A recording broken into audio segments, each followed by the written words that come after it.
guys, it's Ann popping on behind my apron. Time to do a little cooking for dinner. So like always, I love to know what you guys are making too, or just what you've decided to have for dinner this evening, or supper if you call it that.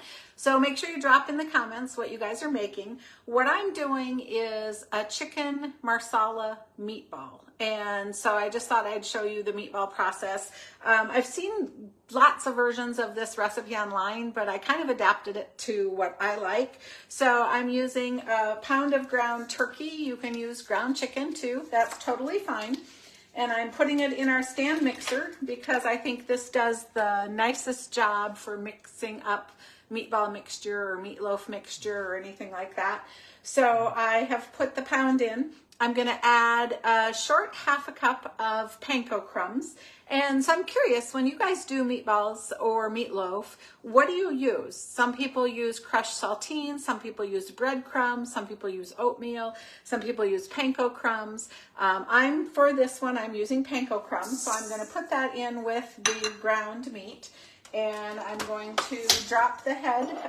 Remember this stand mixer, I just absolutely love it. So I'm going to use the custom setting so I can have it where I'll just completely control the speed. So I'm just going to turn it on right now. So the ground turkey in my case and panko crumbs are mixing. Then I want to add an egg that I've dropped in the prep bowl. I'm just going to lightly beat it here with the little mini whipper. This thing is just a great little gadget. So I'm going to drop this right in the meat and panko recipe now. And now we need to season it because that would be pretty bland, right? So let's season it. So first of all, also I have my cast iron skillet because this is what I'm going to cook this in tonight. And so I'm going to use a combination of our garlic oil and some butter in that skillet to brown these meatballs in. Then I'll tell you about the sauce I'm going to make too. But let's go back to seasoning this. I want to put a nice heaping teaspoon of the crushed peppercorn and garlic. And I was like, where did my measuring spoon go? Okay. Because remember, these are going to have a garlic chicken marsala meatball. I don't want them to be just plain. And then I'm going to put in a half of a teaspoon of seasoning salt. And I'm going to let that get really well blended. And while that's blending, I like to use the mixer for meatballs because then I like to use a scoop to shape the meatballs for me. And you guys, we have 4 different sizes. We have choices. So lots of people, depending on what you're doing, this is the largest one we have, down to the next one. This is probably the most popular meatball. But I'm going to make smaller meatballs tonight, so I'm going to use this, which is called the medium scoop. And if you do the small one, they would definitely be little tiny meatballs like that you would see like a little sausage ball on a pizza. So you have choices. So once this is mixed and it's looking really good, so I'm just going to let it mix for about another 60 seconds or so. Once that's mixed, I'll start forming the meatballs.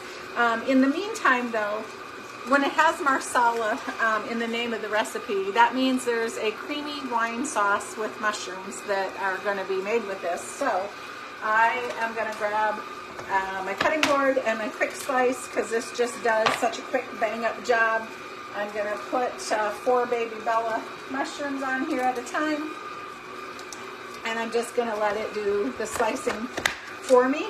So then I'll have all these that I'll be able to add really quickly to the sauce and skillet when I'm doing it. So I'm going to do 4 more.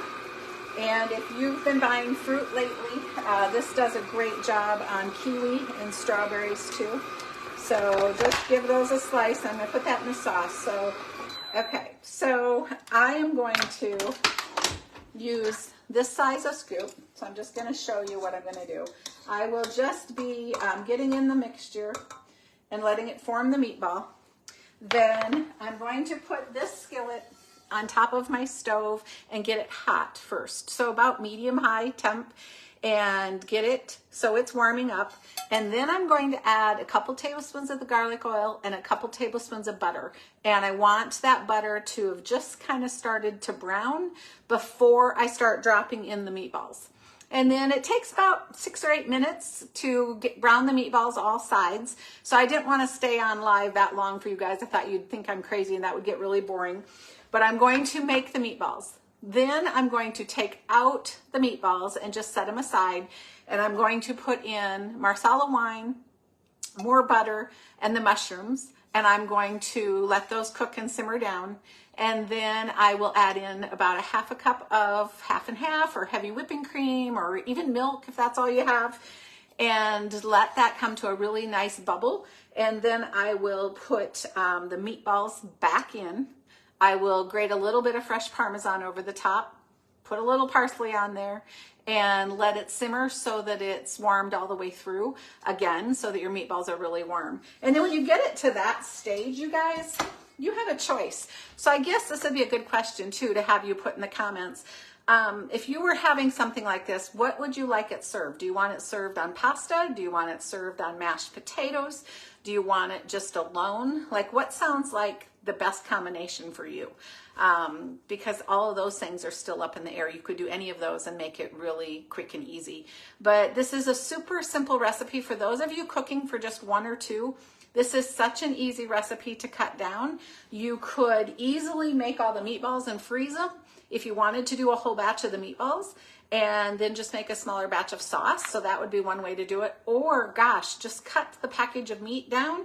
Super simple to cut it down and make a much smaller version so you don't have leftovers too. And kind of the same goes, it'd be really super easy to triple if you needed to make a great big batch. So I think that's important. Grocery prices are crazy. Today, it was like $77 and I didn't hardly get anything. So this is a great way to not have food waste by either cutting down or doubling and cooking at home versus going out and ordering something like this that would be a $18 entree. So I'll be watching the comments. So I have 2 questions really. What are you making tonight? And then what's the side? Pasta, mashed potatoes, or something else? Even like, gosh, au gratin potatoes sound delicious. So I'll be watching that too. Thanks for popping in my kitchen. And remember, I always appreciate when you share to your timeline to spread the word. See you soon.